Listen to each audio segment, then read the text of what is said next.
Sejarah SEM, Scanning Electron Microscope. Di Jerman pada tahun 1935, seorang ilmuwan bernama Max Knoll mengatakan bahwa SEM terdiri dari seberkas elektron yang memindai permukaan sampel yang akan dianalisis, lalu sebagai tanggapan dan kembali memancarkan partikel tertentu dengan resolusi 8.000 kali.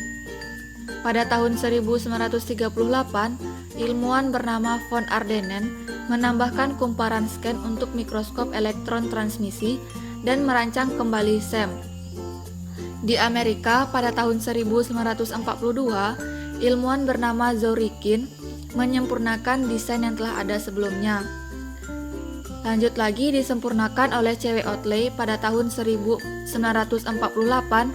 hingga sampai pada tahap yang modern, di mana cara kerjanya telah optimal dan telah disempurnakan, yakni dengan resolusi 400.000 kali pembesaran.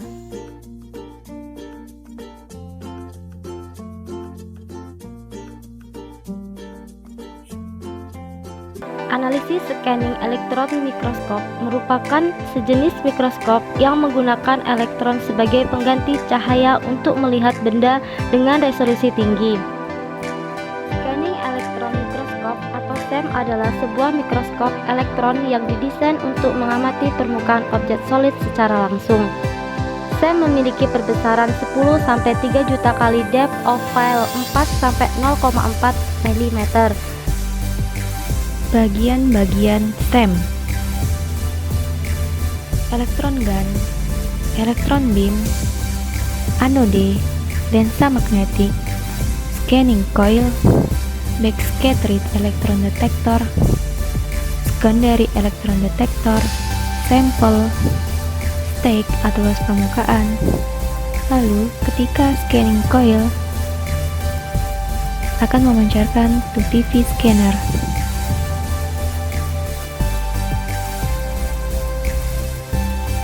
Prinsip kerja dari SEM: elektron gun menghasilkan elektron beam dari filamen. Lalu, lensa magnetik memfokuskan elektron menuju suatu titik pada permukaan sampel. Kemudian, sinar elektron yang terfokus memindai scan keseluruhan sampel dengan diarahkan oleh coil pemindai. Ketika elektron mengenai sampel, maka akan terjadi hamburan elektron, baik secondary elektron atau SE atau backscattered elektron atau BSE dari permukaan sampel, dan akan dideteksi oleh detektor dan akan dimunculkan dalam bentuk gambar pada monitor CRT.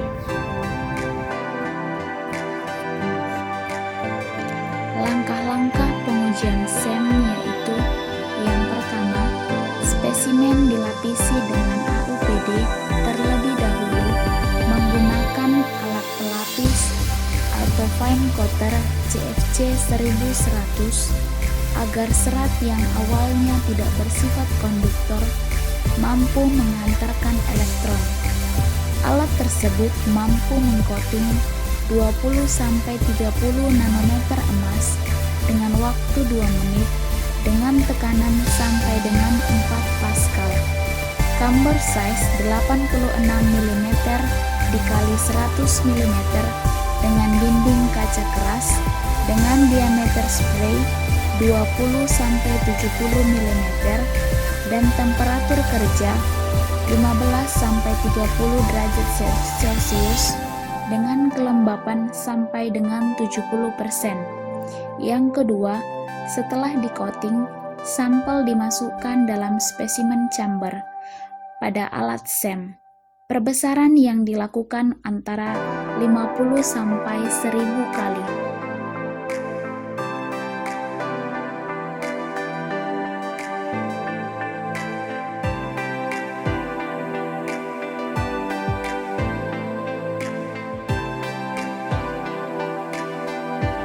Selanjutnya yaitu hasil dan analisis SEM, di mana hasil dan analisis SEM ini menggunakan analisis ADX.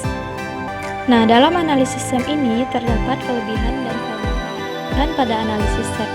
Yang pertama yaitu jangkauan kedalaman SEM tinggi sehingga sebagian besar permukaan akan terdeteksi walaupun permukaannya kasar.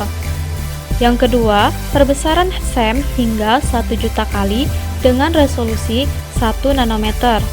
Yang ketiga, SEM tidak hanya mengidentifikasi topologi permukaan, namun SEM mampu mengidentifikasi struktur kristal, komposisi kimia, dan sifat elektris material. Yang keempat, diameter bahan uji SEM mencapai 200 nanometer. Yang kelima, merupakan teknik analisis non-destruktif. Yang keenam, pengoperasian SEM hanya beberapa detik saja. Sedangkan, kelemahan dari teknik SEM yaitu yang pertama, memerlukan kondisi vakum, yang kedua, hanya menganalisis permukaan, yang ketiga, resolusi lebih rendah dari TEM. Yang keempat, sampel harus bahan yang konduktif. Jika tidak konduktif, maka perlu dilapisi logam seperti emas. Terima kasih telah menonton video ini.